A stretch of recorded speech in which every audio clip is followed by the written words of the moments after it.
the feeling like I'm trapped in my damn mind. Tell the feeling like I'm rapping a damn lie. Tell the feeling like my life is a damn game.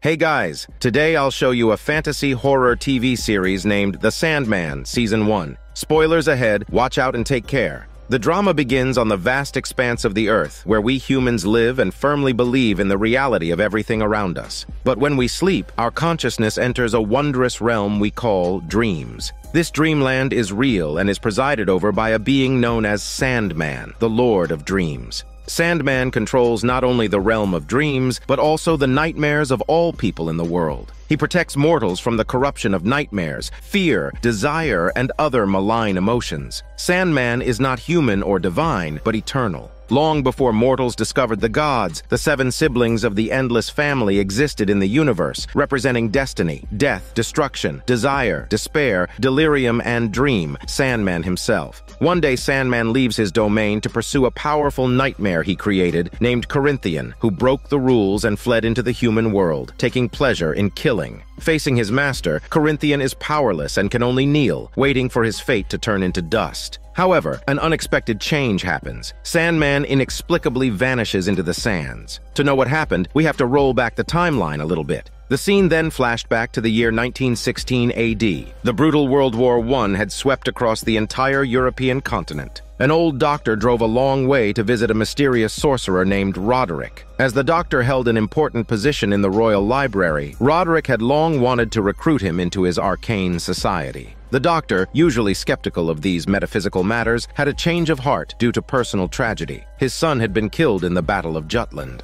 Deeply grieved, the doctor turned to Roderick for help. Coincidentally, Roderick's son had also died on the battlefield. Thus, the 2 bereaved fathers joined hands with the hope of using a spell from a mysterious magic book, a spell to summon death to bring back their children. Late into the night, a group of people in black robes solemnly approached the formation. Roderick started the incantation. In an instant, the room filled with flashing lights and rumbling thunder. Out of nowhere, a man wearing a strange helm fell. It was none other than Sandman, who was just hunting down the nightmare Corinthian. It turned out the summoning ceremony had mistakenly summoned Sandman himself. As shown at the beginning of the film, this explained why Sandman suddenly disappeared into the sands while he was still hunting his nightmare. Seeing this deity unconscious, Roderick, although confused, cunningly instructed his son Alex to take all the treasures from Sandman. These were a bag filled with endless sand and a ruby of unknown function. Just as Roderick tried to undress Sandman, the black robe transformed into a raven. It turned out that this was a servant and messenger of Sandman, but unfortunately, it lacked combat power. After a brief scare, Roderick managed to remove Sandman's last helm. The poor Sandman thus became a prisoner in a bewildered state. Unbeknownst to Roderick, his actions had severe consequences. Since the realm of dreams lost its ruler, many people in the world, despite being in good health, could not wake from their sleep. One day, Corinthian, the nightmare dressed in a suit, suddenly visited Roderick's mansion, claiming that he had come to help clean up the mess. Corinthian told him that the imprisoned deity was an eternal being who governed dreams, far more powerful than any deity. But with Sandman's 3 magical items, people could borrow his magical powers, not only granting them immortality, but also the ability to manipulate others' minds. In order to escape the judgment of death, Corinthian persuaded Roderick to confine Sandman's physical form and ensure that no guard fell asleep in his presence. For this, he also asked Roderick to prepare stimulants for the guards. Additionally, there was another minor problem, a raven that had been lingering nearby. Corinthian insisted that it must be dealt with. After seeing off Corinthian, Roderick approached the now-awake Sandman. Roderick admitted his mistake and demanded that Sandman either bring back his deceased son or grant him wealth, honor, and immortality. Sandman, however, remained silent. Disappointed, Roderick could only leave. 10 years passed, and relying on Sandman's magical items, Roderick's family had come into their glory, becoming nobility. Every social elite considered it an honor to meet the sorcerer Roderick, while ignoring a sleeping sickness was now tormenting part of the world. Yet Roderick lived in constant fear of the dreadful eternal being in his basement. Several more years passed, and Roderick's son, Alex, had grown up. Unlike his father, he believed that his father's actions were sacrilegious and would eventually be punished. He always wanted to free Sandman. One day, seeing the guard idle, he volunteered to watch Sandman in the basement. Once in front of Sandman, Alex defended his father's actions, before advising Sandman to give his father something to satisfy him, assuring him that his father would surely let him go. Just as Sandman looked up, Roderick caught his rebellious son. Angry, he pushed Alex to the floor, brandishing his cane, and scolded him angrily, saying that the once-released Sandman would slaughter them all. A frightened Alex denied intending to release Sandman.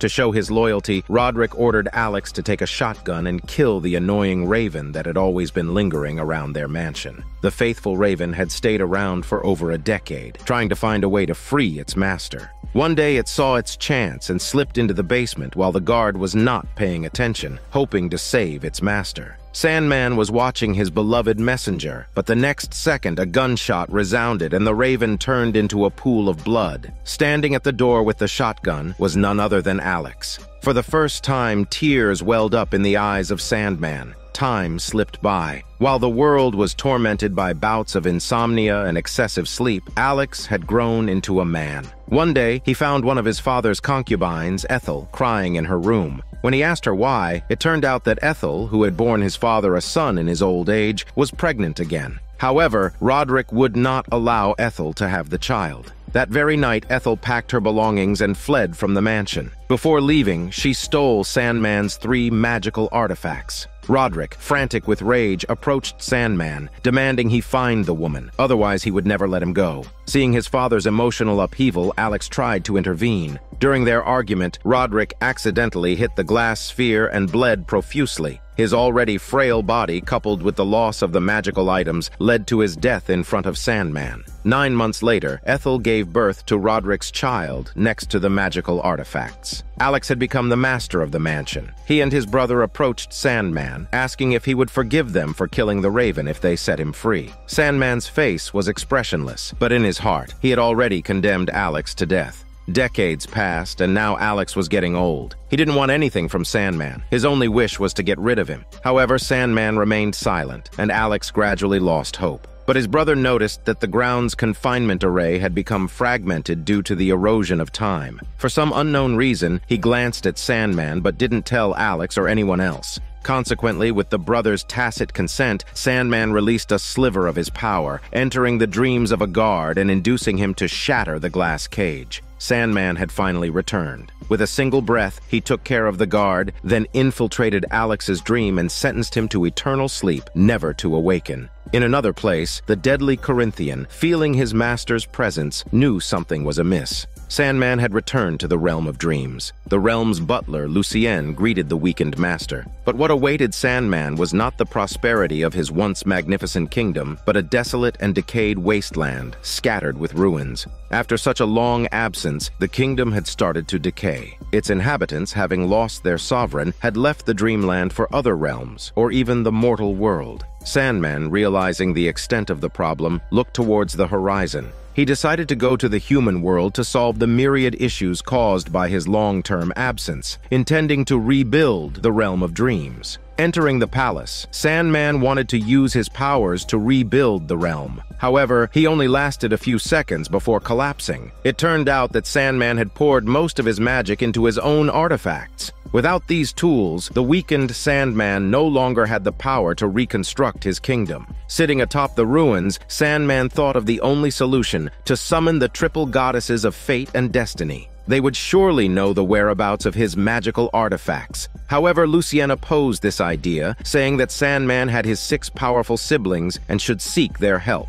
Sandman understood his siblings all too well. They likely knew about his troubles over the past century, yet they offered no assistance. Their relationships weren't as harmonious as one might think. But there was another problem. Sandman was now devoid of magic, and the realm of dreams was in ruins. He had nothing to offer the triple goddesses. He pondered if there was anything left intact. Lucien confirmed there was only one place left untouched. It was the dwelling of the world's first murderer, Cain, and the first victim, Abel. These immortal brothers had been living off the land. They also had a companion, a nightmare transformed into a cute dragon, a gift from Sandman. Upon seeing their master's return, the brothers' emotions were beyond words. But now, Sandman had come to take the dragon away. Only his own creation could restore some of his magic. This meant the dragon would face the fate of disappearance. Seeing this, Cain, the older brother, started to resent Sandman. He was already displeased because Sandman had vanished for so long. Now that he returned, his first request was to take away a beloved family member, so he refused Sandman's demand. But Sandman wasn't asking for the brothers' opinion, but the dragon's.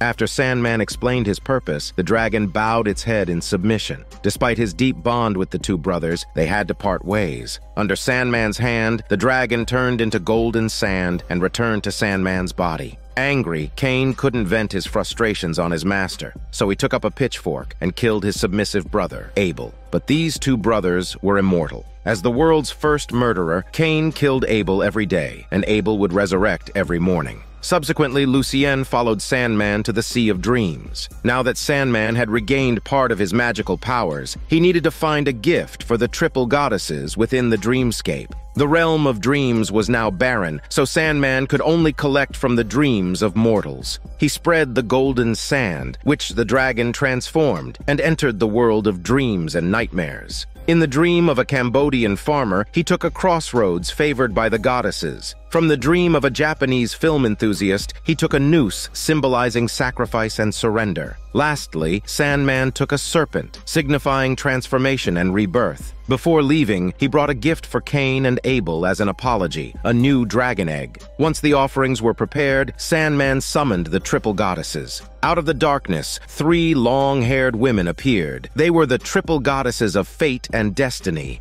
The triple goddesses swallowed the serpent, indicating satisfaction, and allowed Sandman to ask 3 questions. Without wasting time, Sandman's first question was about the whereabouts of his sand pouch. The triple goddesses replied that it had been sold in London, and the final buyer was a magician named Johanna Constantine. His second question was about the location of his helm. The triple goddesses answered that it had been traded to a demon for a charm. As for the ruby, the goddess told Sandman that the jewel had been passed on by a mother to her son. Sandman wanted to ask more, but he had exhausted his chances. The triple goddesses then disappeared back into the darkness, and Abel, freshly resurrected from the ground, was delighted to receive a new dragon egg. He took it home, initially thinking it was an apology gift from his murderer brother. Upon Cain's reminder, he realized that it was a gift from their master, Sandman. It wasn't long before a cute dragon baby hatched from the egg. The brothers fought over naming the baby dragon, and poor Abel was killed by his brother again. However, it was no big deal. By noon the next day, Abel had crawled out of the dirt, cheerfully chatting with the new dragon baby. The goddess's vague answers were like riddles, only leaving Sandman puzzled. However, the riddle about the ruby easily led us to think of the woman Ethel, who escaped from Roderick's mansion. Now in Buffalo, Ethel maintains her age with the ruby and has become a prestigious collector of rare items. She acquires various treasures and sells them to the rich. However, she had an unexpected visitor one day, the nightmare Corinthian. Corinthian informed Ethel about Sandman's escape from the cage and warned her that she was not the only one in imminent danger. Ethel had stolen Sandman's magical tools and would surely suffer when the time came. As a creation of Sandman, Corinthian couldn't use those tools. Facing Sandman, Corinthian was like a lamb to the slaughter. But Ethel was different. She was immortal. So Corinthian pinned his hopes on Ethel, hoping she could join him in driving away Sandman, better yet, eliminate him. However, Ethel told Sandman that the magical tools were not in her possession. Corinthian eyes darkened with threat, warning Ethel that if she didn't join him, her son would definitely be targeted by Sandman. After all, that was Roderick's bloodline. But Ethel remained calm, saying that she had sold the helm and sand pouch when she came to America to make a living. Corinthian then asked where the ruby was. Ethel was silent for a while, saying she didn't know. Corinthian sensed that Ethel was lying. He took off his sunglasses, pulled out his dagger, and tried to gouge out Ethel's eyes to see her inner thoughts. Facing the threat of death, Ethel remained calm because she still had a magical tool, the charm she had traded from the demon. Corinthian was caught off guard and was turned into dust by the radiation from the charm. Ethel finally breathed a sigh of relief. Immediately after, she found herself in a tightly guarded building. Accompanied by staff, she was led to a small room. In the room was a middle-aged man dressed in a hospital gown, his frame thin. This man was none other than Ethel's son, John, and it turned out that the building was actually a mental institution. Despite her love for her child, why had Ethel sent John to a mental hospital? And from John's tone, it was clear that he harbored resentment and hostility towards his mother. Ethel told John they needed to discuss the matter of the ruby. It was then that John looked up, fixing a serious gaze on his mother. Meanwhile, on a bridge in the Sea of Dreams, Sandman was setting off to traverse the world again. This time, his destination was London, the city that had imprisoned him for 100 years.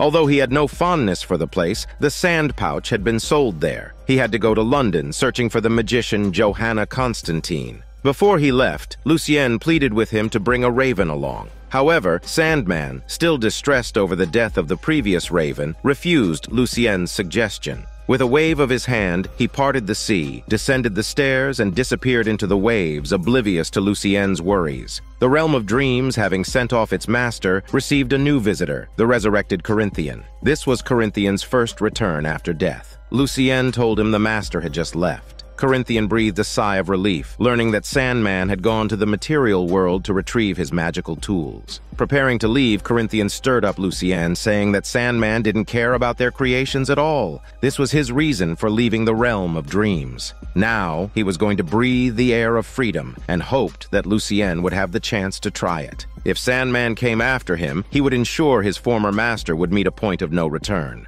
On a rainy night in London, the holder of the sand pouch, the mysterious magician Johanna, was riding in a taxi, dreaming of the Casanova bar and the tragic exorcism incident. Before she could come back to her senses, the taxi had already reached its destination. As a magician, Johanna has been making a living in London by taking on private jobs to solve supernatural events. However, after getting out of the taxi, an old woman stopped her and mysteriously told her that Sandman was coming to retrieve his sand pouch. This 280-year-old woman is Johanna's grandmother, and she herself hides many secrets. Johanna smiled uncertainly and prepared to go to her work location. But as she turned around, she found a pale-faced man blocking her path. The newcomer was Sandman. Johanna didn't back down. She told him not to interfere with her exorcism because this job was very important. Her client was the British royal princess, who seemed to be possessed by a demon. The princess babbled all day long and was determined to marry a football player. Johanna was to act as a witness at the wedding and recite a spell to force the demon out of the princess. However, the client guessed wrong. It was not the princess who was possessed by the demon, but her boyfriend. Stimulated by the spell, the demon couldn't bear it and stretched a bloody hand out of the boyfriend's throat, tearing a living person in half. It seemed to be a tough opponent. Just as Johanna was preparing for a big fight, Sandman appeared in the church.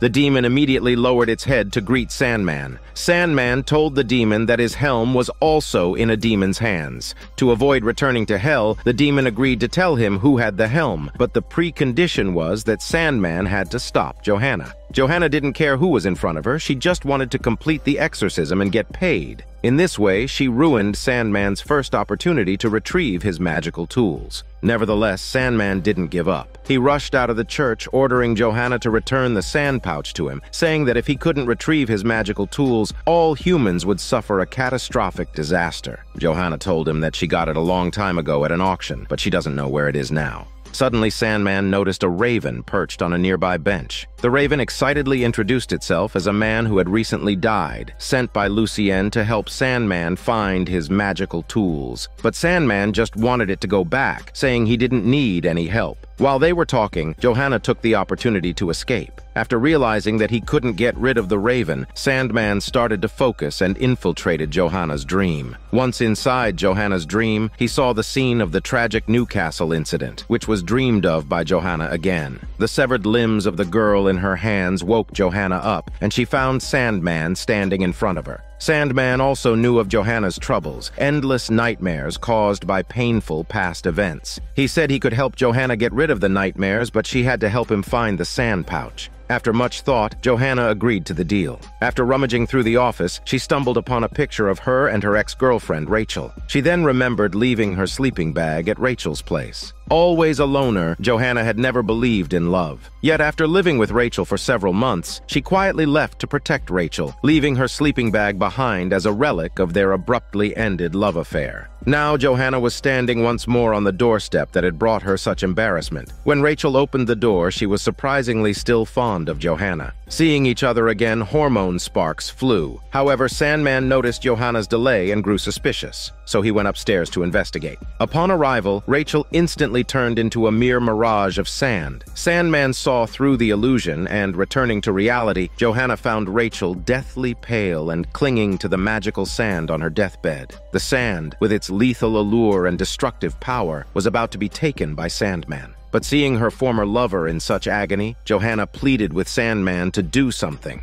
Regrettably, there was nothing he could do. Rachel, kept alive only by the magical sand, was essentially dead. Furious, Johanna challenged Sandman. If retrieving the artifact was truly for human safety, he should save the human in front of him first. Touched by her words, Sandman decided to help. He sprinkled sand, allowing the suffering Rachel to sleep forever in a peaceful dream. The scene then shifts to the mental hospital in Buffalo, where Ethel and her son John were discussing the ruby. After John's birth, Ethel lived in constant fear of being found by Roderick and of being judged by Sandman for stealing the artifact. So she moved around constantly with John, changing names and identities. John's childhood was filled with lies and abuse from a succession of cruel stepfathers. This twisted his psyche, leading him to steal his mother's ruby and start hurting people. Ethel had no choice but to admit John to a mental hospital. In the mental hospital, John discovered from a history book that his mother, Ethel, was once the famous sorcerer Roderick's mistress. He also discovered his real father. Seeing her lies exposed, Ethel had to reveal everything to John, asking him to return the ruby to save his life. However, John was already deeply influenced by the ruby. He began to manipulate Ethel, suggesting they use the ruby's power to create a world without Sandman where they could both start over. But Ethel knew this idea was ludicrous and still demanded John to return the ruby, knowing that the ruby couldn't beat its master. John, however, had heard enough of his mother's lies. He believed she was lying again, only wanting to take the ruby from him. In order to atone for her actions, Ethel tearfully removed her amulet, which was her lifeline, and had allowed her to live until 116. She gave the amulet to John, hoping he would return the ruby to Sandman. Perhaps tired of a lifetime on the run, Ethel felt a sense of release in that moment. Without the amulet, her body quickly began to decay and age. In her final seconds, she held John, crying as she confessed her wrongs and regrets. With that, Ethel died in her son's arms. John had always loved his mother. Now on the brink of mental collapse, he screamed for the guards. But when the guard arrived, he mistakenly thought John had killed Ethel using the ruby. In a panic, he shot at John. Apologizing, John used the ruby's power to turn the guard into a pool of blood and flesh. No one in the hospital survived John's wrath. As he staggered out of the hospital unscathed, Corinthian suddenly appeared and draped a coat around John. He was hoping to recruit John to his side, to stand together against Sandman. At this moment, Sandman had just bid farewell to Johanna, ready to seek his own helm.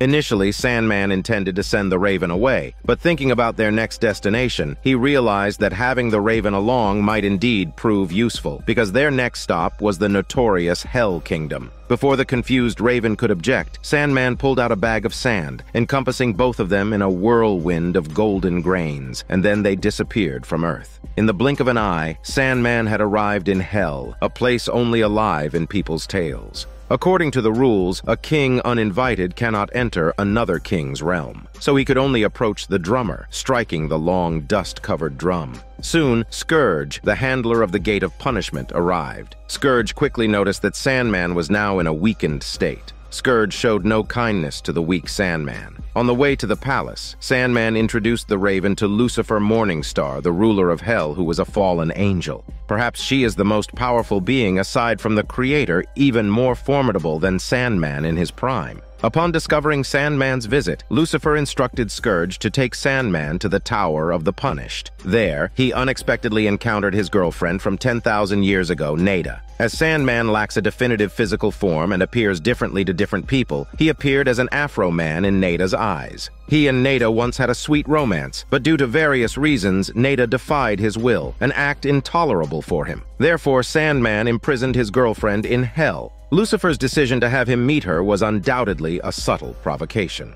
After this little interlude, Sandman finally arrived at the capital of Hell, a terrifying castle reflecting Hell's nature, standing tall in the mist. It seems unreachable. Even the city gates were hundreds of meters high. Upon entering the royal city, Sandman finally met Lucifer, the androgynous, beautiful, fallen angel who had been waiting for a long time. Sandman greeted Lucifer and her right-hand man Mazikeen and got straight to the point. He stated his helm was now likely in the hands of a demon in Hell, and he intended to reclaim it. The powerful Lucifer, already aware of Sandman's blunder with a mortal, greeted his tale with disdain. She called forth all the demons in hell to stand before Sandman, asking him if he wanted her to interrogate them one by one. Sandman knew this was Lucifer's provocation. He returned to the palace, pulled out his bag of sand, and used it to bring the demon possessing his helm before him. The demon had not violated any rules. He had obtained the helm through fair trade. If Sandman wanted it back, he had to challenge him. If he won, the helm would be returned. If he lost, Sandman would serve as a slave in hell for eternity. The duel seemed simple, as the demon was not in the same league as Sandman. Yet a massive trap was hidden within. When Sandman chose to represent himself in the duel, the demon cunningly chose Lucifer to represent him. Sandman faltered, realizing he'd fallen into a trap. He was forced to duel with the powerful Lucifer. Thousands of demons watched, possibly witnessing the soon-to-be Hell's slave. Sandman wanted the Raven to return to the Dream Realm and inform Lucien about the situation. If he didn't make it back, Lucien wouldn't have to wait in vain.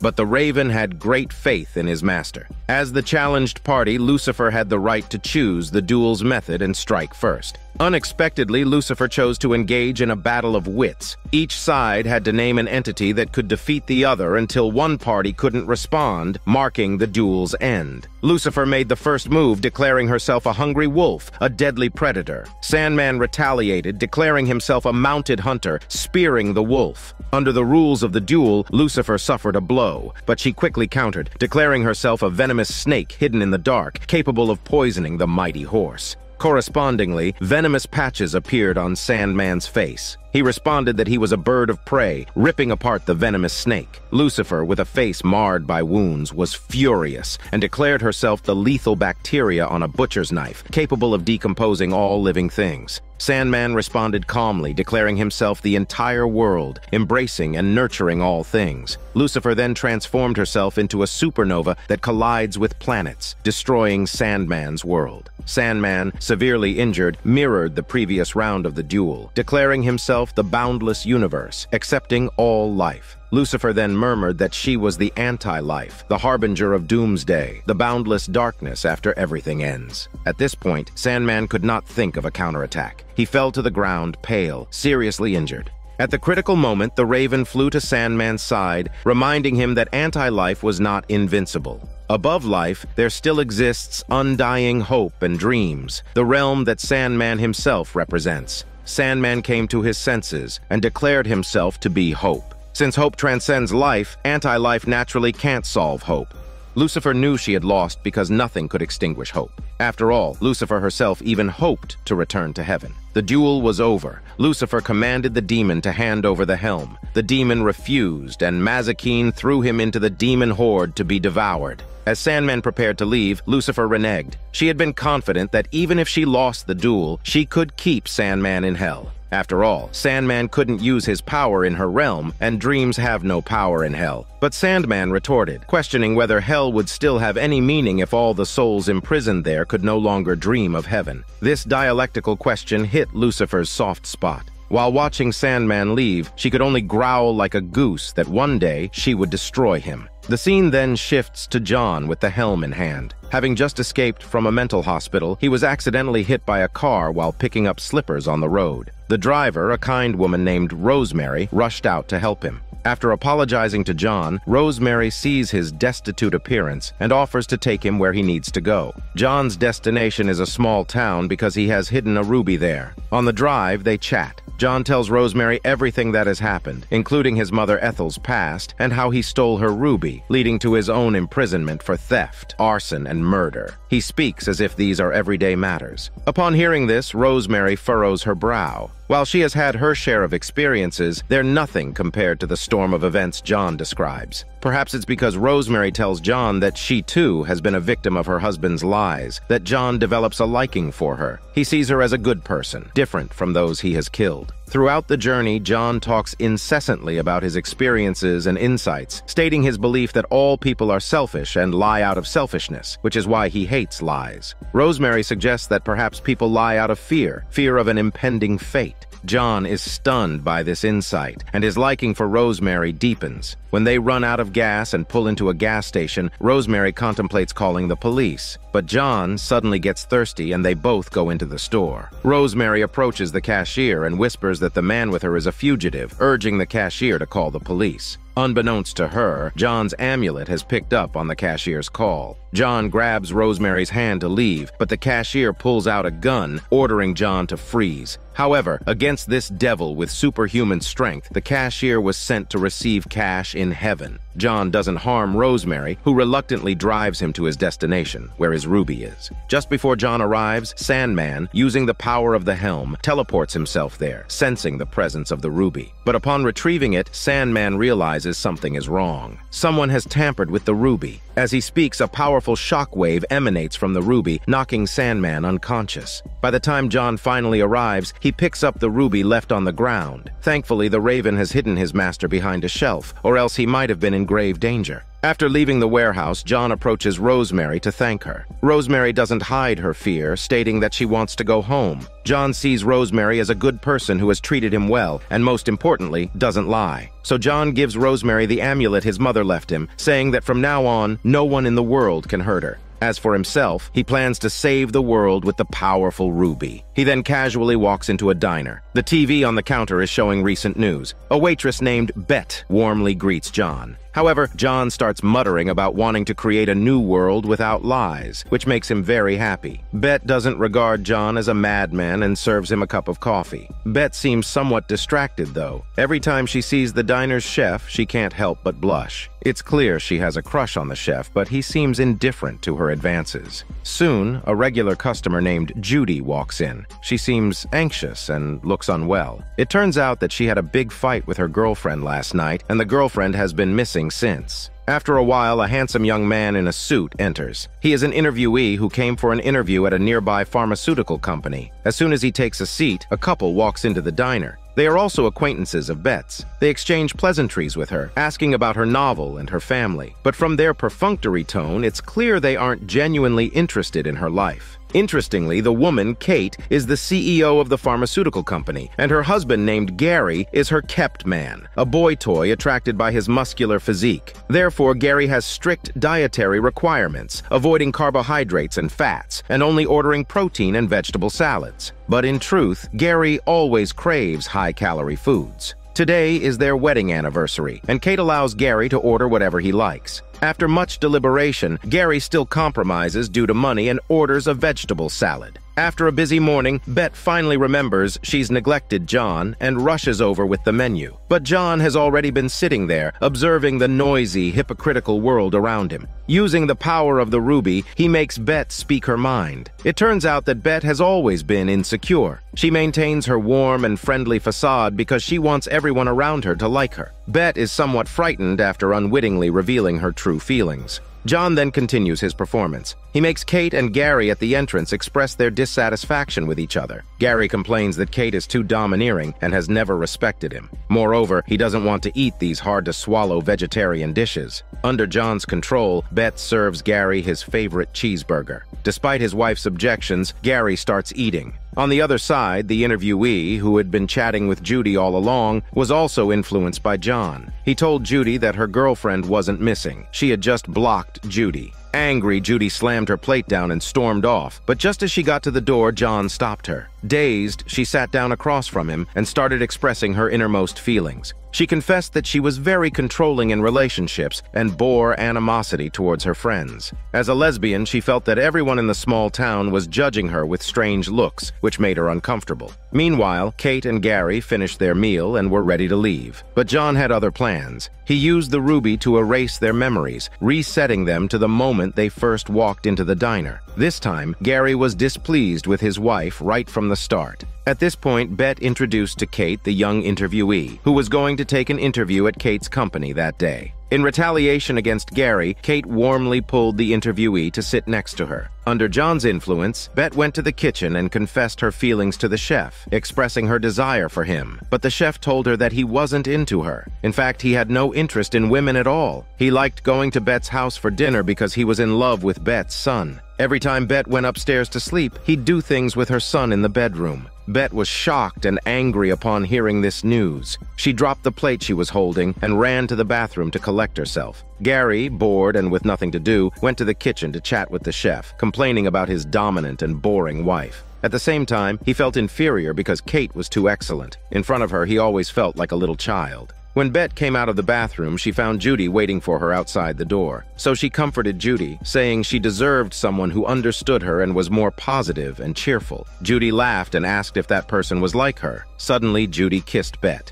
Even though Bet wasn't of her kind, she couldn't resist and passionately kissed Judy back. At the same time, the interviewee and Kate started getting intimate at their table, and in the kitchen, Gary and the chef began their smelly man-to-man affair. John watched all of this unfold. When everyone had vented their desires and sobered up, they realized the reality of the situation. In his anger, Gary beat the interviewee up, while the young man grabbed a dinner knife in his panic and stabbed it into Gary's neck. Everyone was terrified. Bet noticed something strange about John. All these weird things began to happen after John's arrival. Plus, with all the nonsense he'd been spouting earlier, Bet had reason to believe that he was behind all this. But John stated that he'd only done one thing: removed lies. Everything else was what they truly wanted to do deep down. He had nothing to do with it. He had merely created a world of truth where everyone could be themselves. If this caused them pain, he was sorry, but he was willing to give them the freedom to escape this pain. And so, everyone except Bet was tempted by John to end their own lives in various cruel ways. When a dazed Bet confronted John, questioning how this could possibly be a better world, the triple goddesses suddenly descended upon her. She told John that his future had been destroyed, that his path ahead was nothing but darkness.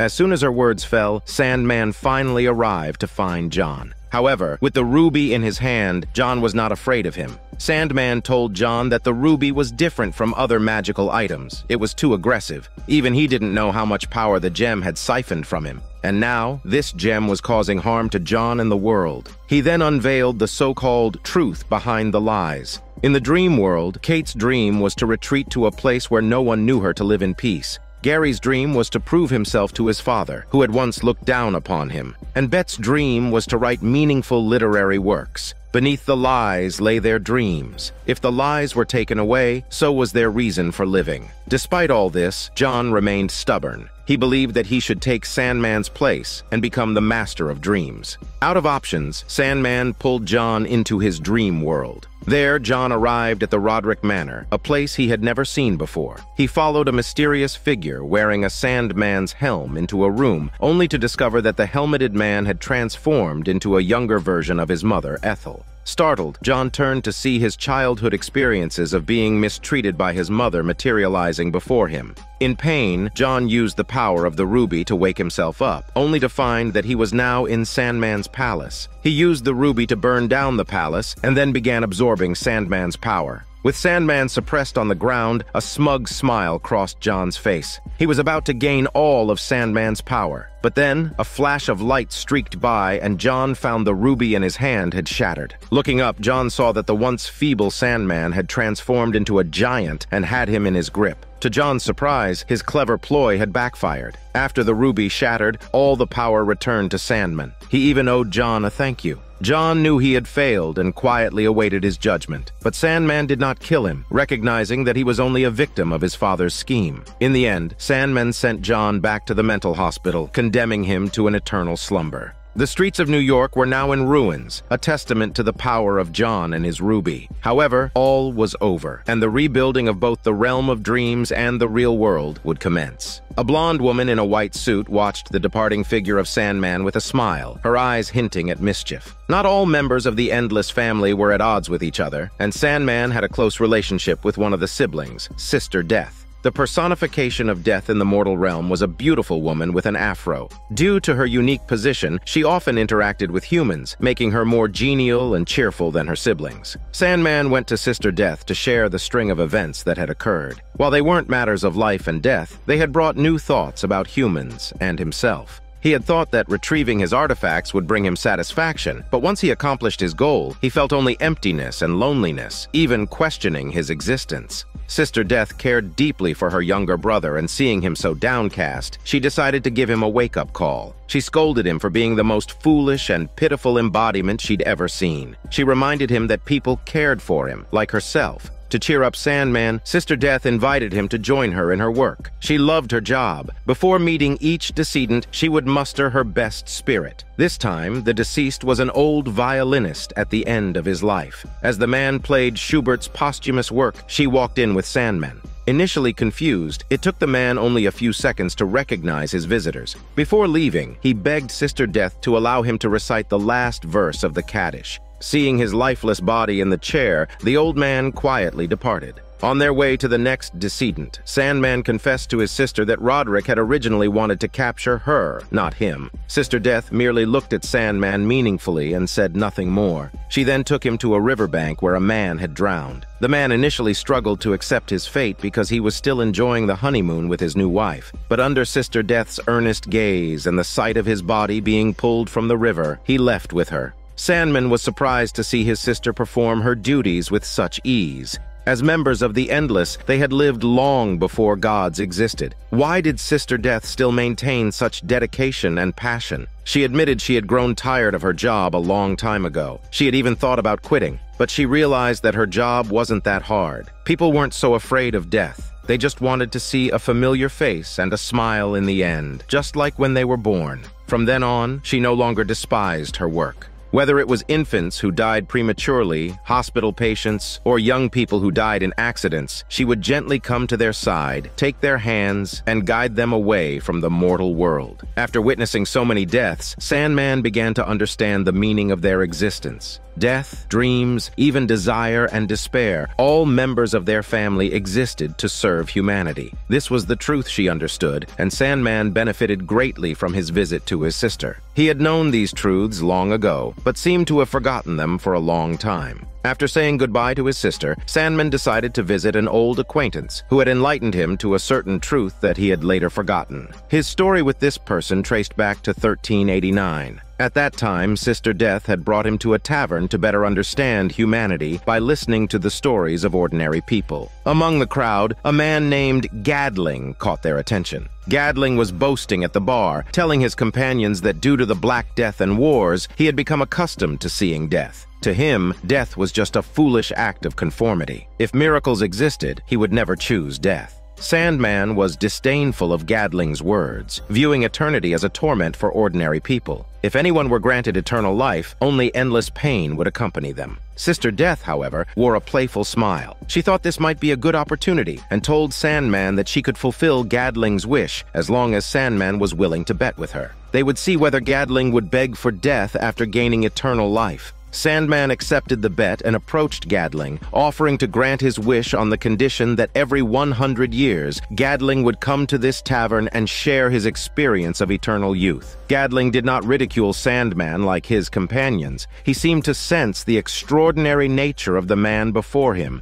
and indeed, Gadling was still alive in 1489, meeting Sandman once again. This time he was curious about the identity of the man before him. Sandman didn't reveal anything, only asking about his experience of eternal life. Unexpectedly, Gadling showed no regrets. He found eternal life exhilarating. With life continuously changing, he had ample opportunity to do what he loved. By 1589, Sandman was surprised to find that Gadling had become a lord through real estate and gold trading. Although he had to change his identity every few decades, even claiming to be the son of the old Gadling, it didn't hinder his prosperous life. He even had a beautiful wife and son. Another 100 years passed, and when Sandman came to meet him, he found Gadling had become a beggar. His family and career had suffered tragedies. His wife and children died in an accident, and he was left with nothing, begging on the streets like a stray dog. Sandman thought Gadling would beg him for death this time, but Gadling still loved life, saying there was still much to enjoy. By 1789, Sandman and Gadling's arrangement had been noticed by a mysterious sorceress, Johanna Constantine. At that moment, Johanna had pieced together the legends passed down on the streets of London and portraits handed down by thoughtful people, so she determined that the two mysterious figures were immortal devils. Now, she came threatening them, hoping to acquire the secret to immortality. To protect Sandman, Gadling fought with Johanna's men. Just as Johanna was about to kill Gadling, Sandman intervened. He blew a breath, causing Johanna's sanity to crumble. He told Gadling that he didn't need protection, but Gadling just chuckled heartily, saying he didn't want to come to this place alone for a drink 100 years from now. In 1889, Sandman met Gadling for the last time. Gadling still had no idea who Sandman really was, but after all this time, he realized that he clearly had no desire to escape from immortality. So why did Sandman insist on meeting him every 100 years? The only answer he could come up with was friendship. He felt that Sandman was a lonely being, and perhaps he was his only friend. This annoyed Sandman, who rebuked Gadling for his presumptuousness, thinking that he would need a mortal's friendship.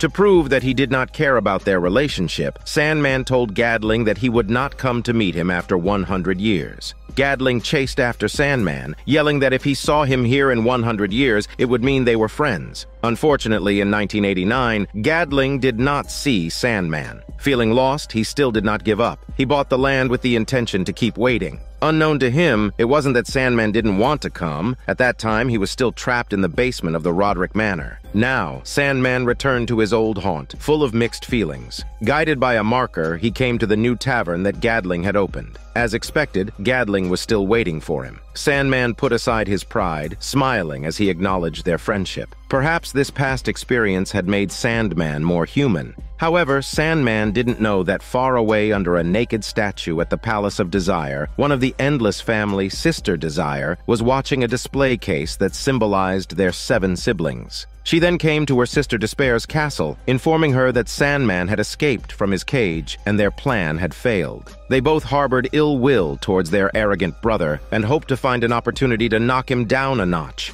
She then informed her sister that the Dream Vortex, a rare event that only happens once in 1,000 years, had appeared in the human realm. The human bearer of the Dream Vortex had the ability to pull everything and everyone into their dreams. Even Sandman was not exempt. This terrifying power would cause a violent blending of the realm of dreams and the real world every time it appeared, and a careless mistake could lead to disaster. Sister Desire believed they could use the Dream Vortex to deal with their brother Sandman. And this time, the bearer of the Dream Vortex was a girl named Rose, who was close to her biological brother Jed. But a few years ago, due to their parents' divorce, Rose and her brother were separated. She moved to New Jersey with their mother, while Jed stayed in Florida with their father. Several years had passed. At this point, Rose wasn't aware of her special power yet. There was a problem in front of her. Not long after her parents divorced, her brother was sent to a foster home. However, this family refused to reveal their location. Therefore, Rose sought a private detective to investigate, but the inheritance left by her mother had already been used to purchase property. Rose was out of money. Her friend Lyda brought good news that a foundation in London offered to sponsor Rose to conduct a family history interview. They would cover her expenses and provide a generous subsidy. After much consideration, Rose boarded a flight to London. Meanwhile, in the realm of dreams, the simple-minded Abel told Lucienne that everyone in the realm was spreading news about the reappearance of the Dream Vortex. But Lucienne didn't believe Abel, who was here supposed to help Sandman complete the census. After the investigation, Lucienne reported the results to Sandman. In addition to some new entities, 3 important nightmares had disappeared from his realm. The first was the shapeshifter Galt, the second was an old acquaintance, Corinthian, and the third was Fiddler's Green, who had always been diligent with no abnormalities. After reporting these, Lucienne recalled Abel's words. Therefore, she informed Sandman about the possible reemergence of the Dream Vortex. Unexpectedly, Sandman had already sensed the existence of the Vortex and knew that this time the Vortex was a woman. But under the supreme rule, the Endless member couldn't act against a mortal who did not yet pose a threat, so Sandman could only let it be. Moreover, he was not worried that this Vortex would cause much destruction. Perhaps he had to rely on her to capture the 3 nightmares that were still at large. But just to be safe, Sandman sent his raven to the mortal realm to monitor Rose. Returning to Rose, she had already arrived in London. The Foundation's proxy lawyer greeted her and led her to a nursing home. The client for this family history interview, Unity, was there. She explained to Rose why she had sought her. It turned out that she was much older than she appeared. She was born at the beginning of the 20th century and is now over 100 years old. But when she was 12, she contracted a strange disease. Indeed, it was the sleeping sickness that swept over the human world after Sandman was imprisoned by Roderick. Unity was one of the victims. After the night of her 12th birthday, Unity never woke up again until 8 months ago. Unity said she was constantly having a realistic dream. In the dream, she lived her life, married a man with golden eyes, and had a child. But not until she woke up did she realize it was all an illusion. However, Unity further revealed that even though it was all a dream, the child was real. It was a strange thing to give birth to a real baby in a dream. Soon, the hospital covered up this strange event, but after learning the truth and investigating, she found out that the child was adopted by a family and now had a daughter named Miranda.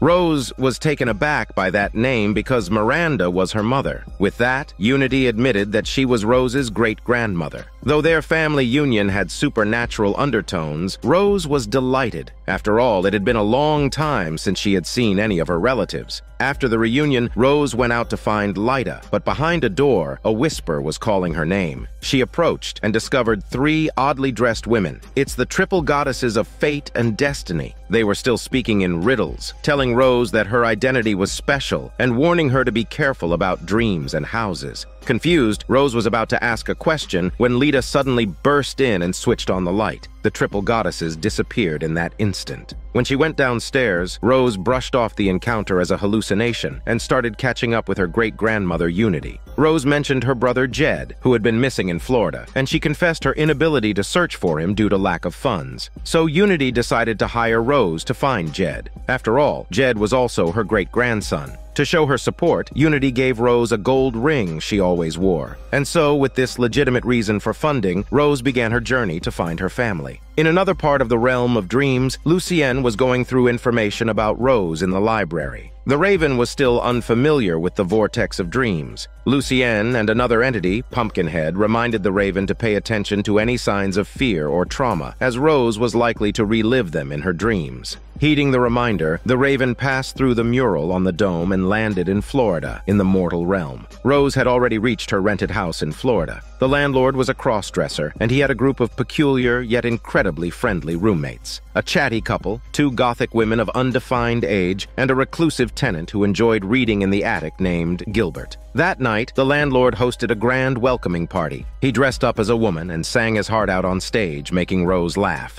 After a while, Rose stepped out to take a call when 2 bald thugs approached to rob her. At this critical moment, an old man wearing a top hat appeared and stopped them, helping Rose fight off the thugs. After the incident, the old man introduced himself to Rose. It was Gilbert, the tenant who had never shown his face before. Meanwhile, another undercurrent was stirring in the world. The 3 people were having a seemingly ordinary meeting, but they were part of a serial killer club named Serial Convention, and this meeting was their annual gathering. The killers in this club like to collect their victims' eyeballs. It turns out this club was founded by the legendary killer Corinthian. They worshipped Corinthian, who never appeared in person, hence they planned to mimic Corinthian modus operandi to draw his attention. At this time, Corinthian was also searching for Rose and had already found Rose's previous home. Her best friend was house-sitting for her. Corinthian used his charm and seduced him, turning him into his devoted follower. He learned about Rose's whereabouts from her friend. During their conversation, Corinthian noticed someone was imitating his way of killing. He left the high and dry man behind and teleported to the location of the 3 killers. Initially, Corinthian held a disdain towards communicating with mortals. In his eyes, they were just food to satisfy his killing desire. But when he heard about the killers planning an annual gathering, Corinthian came up with a brilliant idea. He accepted their invitation and even said he would bring a guest whose nickname was Vortex. At this moment, SANDMAN was discussing with Lucienne about Rose's missing brother. Strangely enough, even in the realm of dreams, there was no news of Jed. This suggested that someone behind Jed was helping him hide. After investigation, Lucienne discovered that the last nightmare Jed had was of the missing shapeshifter Galt. Suddenly, the scene shifts to Rose awaking from her sleep. In a daze, she pushed open the door and found herself in SANDMAN's palace. She saw SANDMAN and Lucienne and heard her own name and her brother's mentioned. She couldn't help but ask them if they knew anything about her brother.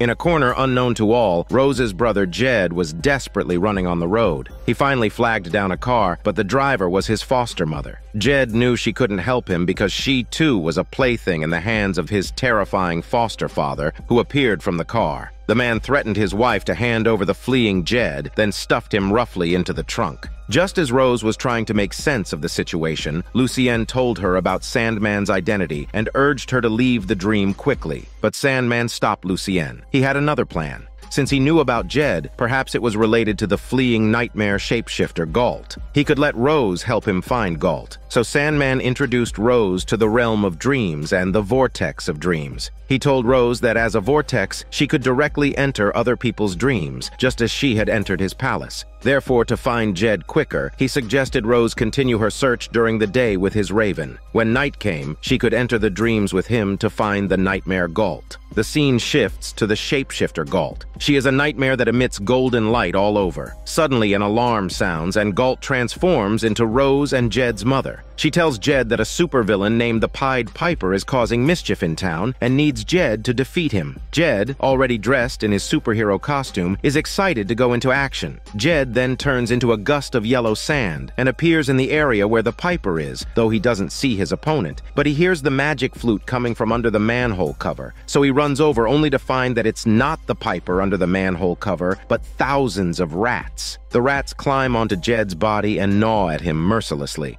That's how Jed wakes up from the dream. He was sleeping in the basement at the time, and a rat had bitten his finger. It turns out Jed's foster parents had been abusing him unabated for a long time, and Galt uses her nightmare ability to pull Jed into her realm every nightfall to play superhero games to comfort him. This is why Sandman and Lucienne couldn't find Jed's figure in the realm of dreams, because Galt had hidden him. On the other side, in Florida, Rose phoned her great-grandmother Unity in London to update her that she now knew the identities of Jed's foster parents, who were his father's friends, but that was all she knew.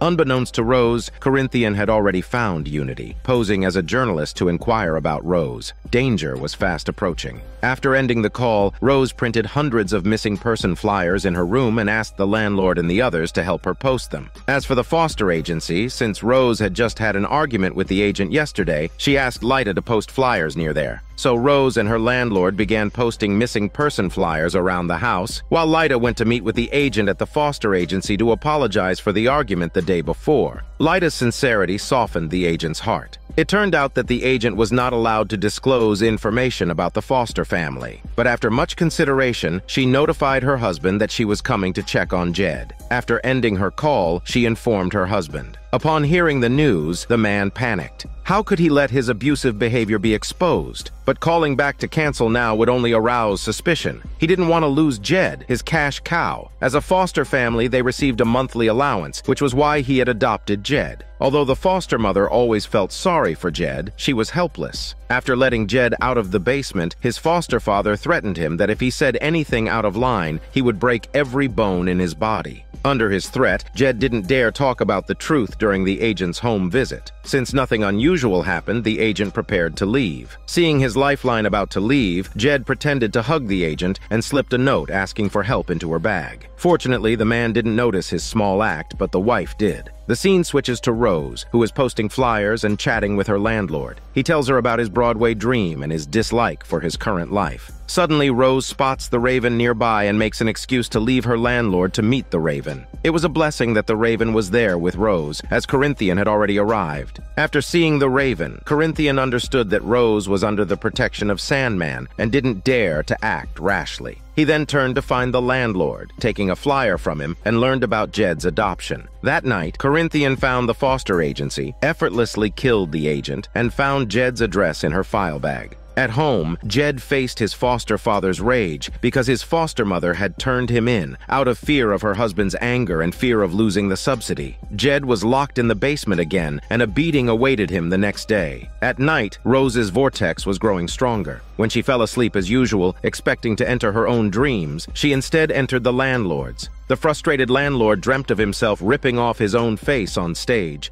After Rose fled, she saw Lyta in her dream, tumbling with her deceased husband. In another room, she saw the gothic girl giving a speech. These people all saw Rose in their dreams, indicating these were not Rose's dreams. As Rose was puzzled, Sandman came to her and explained the true ability of the dream vortex. It has the power to dream of any world and to pull any world into its own dreams. After that, Sandman asked Rose to feel her brother's dream world. Although Jed was hidden by Galt, perhaps in his dreams, he would return to a familiar place. Rose immediately thought of their childhood home. Sure enough, Jed and Galt were there. But when Galt saw Sandman, she was reluctant to hand over Jed. She told Jed that the man outside was the most evil king of nightmares and needed to be eliminated. So Jed put on his uniform and charged out. Sandman didn't care about the child's play and ordered Galt to show herself. Under duress, Galt had no choice but to appear under Sandman's power and reveal her true form. In this way, both Sandman and Rose found the people they were looking for. Jed told Rose the names of his adoptive parents, and Sandman took Galt away. Upon returning to the palace, Galt didn't believe she was in the wrong. She understood the kind of life this child was leading in the real world. Even though she was a nightmare, she didn't want to instill fear in people. On the contrary, she hoped to inspire dreams in them. Sandman, however, told Galt that every being's existence wasn't the result of their own choosing. Therefore, entities like them were born with a unique mission that they couldn't change. Galt disagreed. She believed all the residents in the realm of dreams were merely compliant due to Sandman's intimidation. Sandman didn't care about anyone, but every entity had its own dreams, just like her. Feeling offended, Sandman waved his hand, sentencing Galt to 1,000 years of solitary confinement in darkness. Lucienne didn't stop him, but left with a sigh. Perhaps she also agreed with Galt's perspective on their master. The next day, the foster father was ready to pull Jed out for a beating, but there was a knock at the door. An unexpected visitor had come. In the basement, Jed anxiously watched the staircase, realizing that his foster father hadn't come down to hit him. He walked out to find the house in disarray. A man in sunglasses stopped him. It turned out to be Corinthian, who had killed Jed's foster parents and then claimed he was sent by his sister, Rose. Meanwhile, Rose had found the foster father's address online. When she drove over, she found that the house was surrounded by police tape.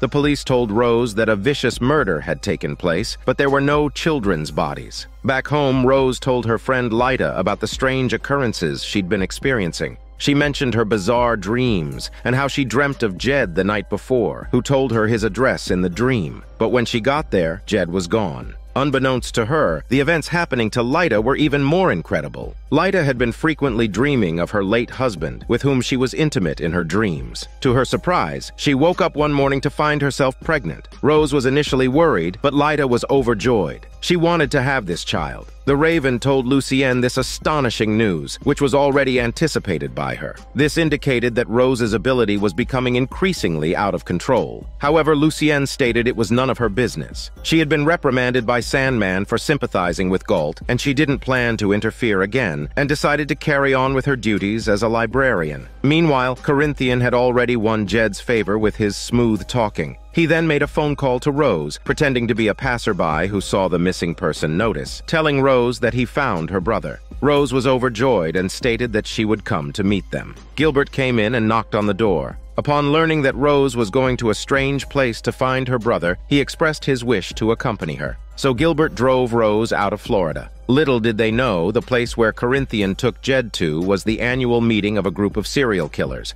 Jed was thrilled. It was his first time staying in such a luxurious hotel. He was unaware that the well-dressed people in front of him were heartless devils. The killers who had invited Corinthian found him, and as a special guest, Corinthian enjoyed the top-level treatment. The killers reminded Corinthian not to bring that kid to the dangerous public areas. While sitting on the bench, a perverted man in fat had already set his eyes on Jed and tried to build a relationship with him. Corinthian saw this and subtly warned the man in fat, saying that the kid and his sister were under his protection. The scene switches to Rose's friend Lyta, who had her timely rendezvous with her husband in the dream world. Everything in the dream was so real. Just this time, there seemed to be some abnormal noises around the dream. Lyta went out to check and didn't see anything abnormal, so she went back to the room to continue their intimacy. Unbeknownst to her, the dream world was cracking open with several chilling cracks. Sandman's minion, Pumpkinhead, noticed the abnormality and planned to report to Lucienne. Sandman was furious after learning about it. He told Pumpkinhead that he was the master of the dream realm, and he could solve this problem himself. He then stormed into the library, but couldn't bear to blame Lucienne, who had always been loyal and diligent. He had been away from the dream realm for too long and had to swallow his pride to ask for Lucienne's opinion. Although Lucienne was angry at her master, she proposed her own view. Since Sandman was unclear about the source of the earthquake, it could only be caused by an outsider. The only one with the privilege to freely enter and exit the realm was the Vortex of Dreams, which was Rose alone. By this time, Rose had fallen asleep under the boring sermon of Gilbert. In an instant, she arrived in the dream realm, where she met Lyta, who was carrying a large belly. Sandman was watching the two from a distance. It turned out that Lucienne was right. The abnormality in the dream realm was indeed caused by Rose. After Lyta pulled Rose into the house, they found Sandman standing next to her husband. The atmosphere was a bit tense. After Rose introduced Sandman's identity to Lyta, Sandman told Lyta that her husband was neither an illusion nor a real person, but a ghost hiding in the dream. Now that the dream realm was experiencing abnormalities, he had to ask her to leave. The visible cracks around them made it impossible for Lyta to refuse his request. Helplessly, her husband could only come to Lyta for a final farewell. But before he could finish his words, Sandman waved his hand and turned the husband into a handful of soil. Moreover, Lyta couldn't even keep the child in her stomach because the child was a creation of the dream world. Sooner or later, Sandman would come to reclaim his creation. Without waiting for Rose's reaction, Sandman ended the dream. However, he didn't expect that Rose would follow him back to the palace and question him why he was so ruthless. Sandman told her that all of this was thanks to Rose herself. Rose was destroying the boundary between dream and reality. But Rose wouldn't listen to Sandman's words. She warned Sandman not to meddle with the people around her, then left the dream realm. When she woke up, Gilbert had brought her to their destination, the hotel. At this point, Corinthian had settled Jed into the hotel room, reminding him not to wander around, and then went off to the opening ceremony. As the killer's totem of worship, he was warmly welcomed. However, the mischievous Jed didn't heed Corinthian's words and snuck out of the room. After the speech, Corinthian was surrounded by a group of killers, seeking his wisdom. Among them, a young man with the nickname Bogeyman caught his attention. He admired Corinthian greatly and knew almost everything about his exploits. Corinthian displayed an intriguing smile, saying he'd like to have a drink with him later. After Bogeyman left, Corinthian revealed the truth to the killers. That man was not the real Bogeyman because the real one was killed by himself 3 years ago. Suddenly, Corinthian spotted a figure that looked like Jed in the corner. He ran over in worry to search but did not find him. After evading Corinthian, Jed ran out to play again, brushing past Rose, who was entering. Gilbert accompanied Rose to the registration desk of the exhibition to inquire about Jed's whereabouts. However, they were refused by the man in fat, who said the exhibition was only open to invitees. Unexpectedly, Rose had prepared 2 fake badges, and they slipped into the killer's meeting, prepared to search for Jed separately. Gilbert didn't have any suspicion at first, but as he passed room after room, hearing people discuss horrifying topics like murder and dismemberment, he understood that this exhibition was not as simple as it seemed. Knowing something was wrong, Gilbert rushed to warn Rose but bumped into Corinthian at the door. Strangely, it seemed that they knew each other, and upon seeing Corinthian, Gilbert panicked. He ran to the front desk to ask the clerk to deliver a message to Rose, saying he had to leave early. The identity of the mysterious Gilbert was soon revealed. He was the 3rd nightmare that had escaped from Sandman, Fiddler's Green.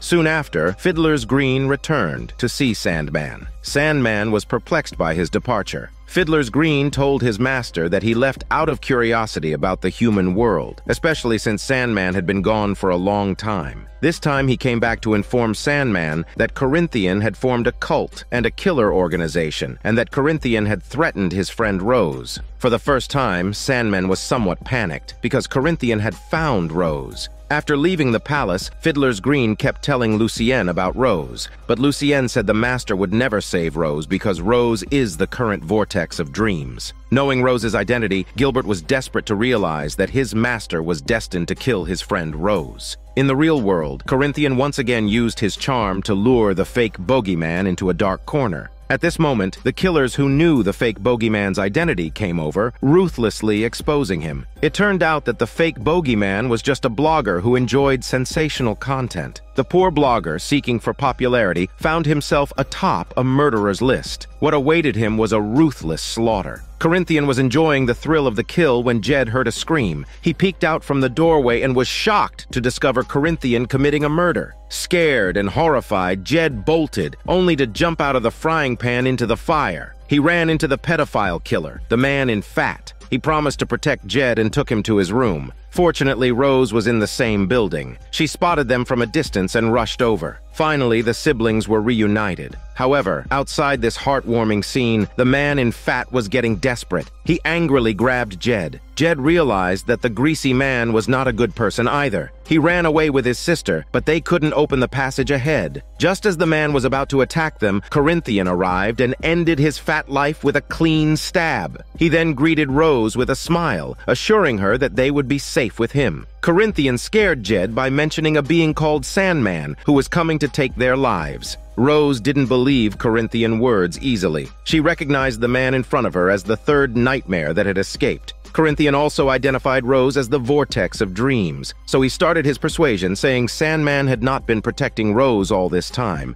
In fact, Sandman feared the destructive damage that Rose's power could cause to the realm of dreams. When that happens, he would personally come to kill Rose. Corinthian urged Rose to join him in killing Sandman. He promised that he would gain the freedom he has always dreamed of, and Rose would not die, but she would replace Sandman and become the new Endless. Afterward, Corinthian had to go downstairs to give a speech to the killers. Before he left, he asked Rose to think carefully about whether she would stay in the hotel room or leave the hotel, exposing herself to the eyes and ears of Sandman's raven, waiting for death to come. On the other side, while Corinthian was delivering a fiery speech on the stage, the audience below suddenly fell asleep. Soon after, Sandman appeared in the center of the venue. Corinthian knew his plan had succeeded. His greatest enemy had been lured in. As one of Sandman's masterpieces, the nightmare Corinthian felt no remorse for his crimes. In his view, he had excellently fulfilled his purpose of instilling fear in people, but Sandman pierced through his rhetoric. The mission of a nightmare isn't merely to bring fear, but more importantly, to convey enlightenment after the fear. Originally, nightmares are revelations from Sandman, not killing games. Sandman planned to punish Corinthian by sending him back to the realm of dreams, but Corinthian wasn't going to stand by idly. He pulled out his dagger, ready to fight his master to the death. Sandman paid no attention to Corinthian's weapon, and the dagger fiercely pierced his palm. The sharp pain made Sandman realize that this was the first time in thousands of years he had been injured by a mortal weapon. Corinthian then revealed a triumphant smile. This was within his expectations. He knew that Rose's power was gradually eroding Sandman himself. In this slaughterhouse filled with killers, everyone, including Rose and Jed, fell into the same dream. This dream was called Nightmare Corinthian, the place where he planned for Sandman's demise. Sandman knew things were not good. He quickly came to Rose in the dream and reminded her to wake up from this nightmare. Corinthian also arrived, urging Rose not to listen to Sandman's nonsense.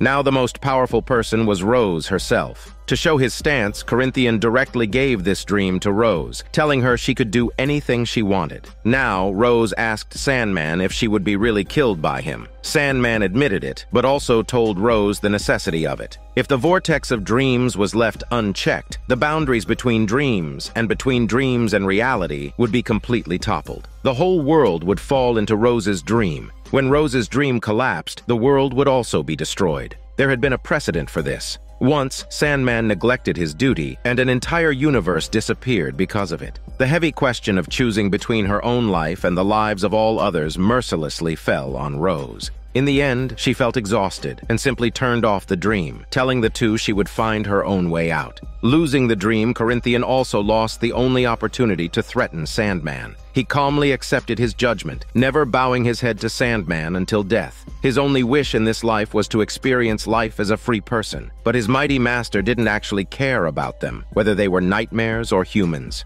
After listening to Corinthian's words, Sandman was silent for a long time. His existence was not as simple as Corinthian thought. He was not a tyrant, not even an individual. He was the manifestation of the collective unconscious, the rule itself. Many things at his level had long lost their meaning, but his more than 100 years of wandering in the human world made Sandman realize what he lacked in his heart: humanity. He still killed Corinthian, but he also sincerely apologized. As for the crowd of killers sitting below, Sandman didn't even care. He directly stripped away everyone's fragile protective shell, allowing them to personally experience how terrifying their crimes were. The killers left the hotel in a dispirited state. Some surrendered, and some ended their own lives. This murderous cult, influenced and established under Corinthian, also collapsed along with the disappearance of their spiritual leader. And so, Rose, along with her younger brother, set off in a car to return to their house in Florida. However, en route, she received news that her friend Lyta's baby was about to be born. Rose quickly diverted her journey to visit Lyta in the hospital. Her feelings were bittersweet because she knew that after tonight she might never wake up again. Nevertheless, Lyta encouraged Rose. She reminded her that she, not the distant Sandman, was in control now. Lyta suggested that Rose should confront the dream realm tonight. That night, Rose entered her dream again. Much like the last time, everyone around her was pulled into the same dream. They found themselves on a verdant meadow. Suddenly, a thunderstorm erupted. A whirlwind blew fiercely, and a storm gathered in the sky. The eye of the storm was Rose herself. Her friends screamed and cried out in confusion, torn to dust by the sudden vortex. Rose cried out for them to wake up, but it was in vain. The Gothic women, the landlord, and finally her younger brother Jed were all drawn into the vortex, becoming a horrifying splash of blood. At the critical moment, Sandman stepped in and halted the storm. The meadow had turned into a bitter winter. Rose finally realized the destruction her existence could cause humanity. Just as she was prepared to die, Gilbert rushed over. He offered to trade his life for Rose's, but this was impossible. The only solution was to make the vortex disappear. Rose couldn't help but ask what this vortex was purported to be. Sandman didn't have an answer, but Gilbert had a guess. Perhaps the vortex was a reminder to humans of their existence. It was humans who dreamt and created the dream realm, not the other way around. Humans themselves were a miracle. This was also the truth Sandman understood from Sister Death. Eventually, to repair the winter caused by the vortex, Gilbert chose to return to his original form, showing that he was the embodiment of the green in the dream realm. He was not created in human form like Corinthian and Galt, so Gilbert turned into countless green leaves covering the snow, returning the dream realm to its previous state. Now it was Rose's turn. Just as Sandman prepared to act, Lucienne suddenly arrived with Rose's great-grandmother, Unity. It turned out that Unity too had a dream that night. She came to the World Library built by Sandman, wanting to read about the years she had never experienced. But she suddenly found that she was the vortex of that era. Because she had narcolepsy, the vortex identity was transferred to Rose. Rose was confused. She then felt something in her heart and took out a crystal red heart. Indeed, it was the existence of this red heart that quietly shifted fate. After accepting the red heart, Unity peacefully died in Rose's place. But the red heart caught Sandman's attention. It was clearly the emblem of his sister, Desire. He realized that all these events were Sister Desire's doing, including the man with golden eyes that Unity saw in her dream and caused her pregnancy. The man was Sister Desire, and only she had those eyes. This meant that Rose and Jed were actually the endless descendants. The furious Sandman found Sister Desire and warned her that the endless family serves the living, not the masters, and she had overstepped her bounds. If Sandman discovered any more mischief from Desire and her useless sisters, they should not expect him to show mercy. Upon returning to the dream realm, Sandman embarked on a new task, the restoration of the runaway shapeshifter, Galt. Despite Galt's betrayal, her original intentions were good. Sandman had come to understand the harshness of his own actions over the years. Thus, he allowed Galt to be reborn. This time, Galt was no longer a nightmare, but a beautiful fairy with wings. Lucienne revealed a satisfied smile, knowing that her master had finally begun to change his attitude towards others.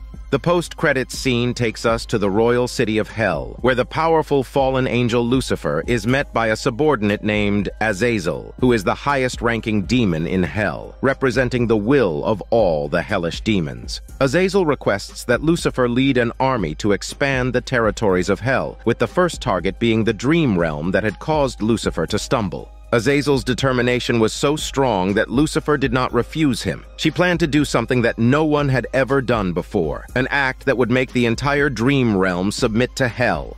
This is Daniel CC Movie Channel. Stay safe and enjoy your day.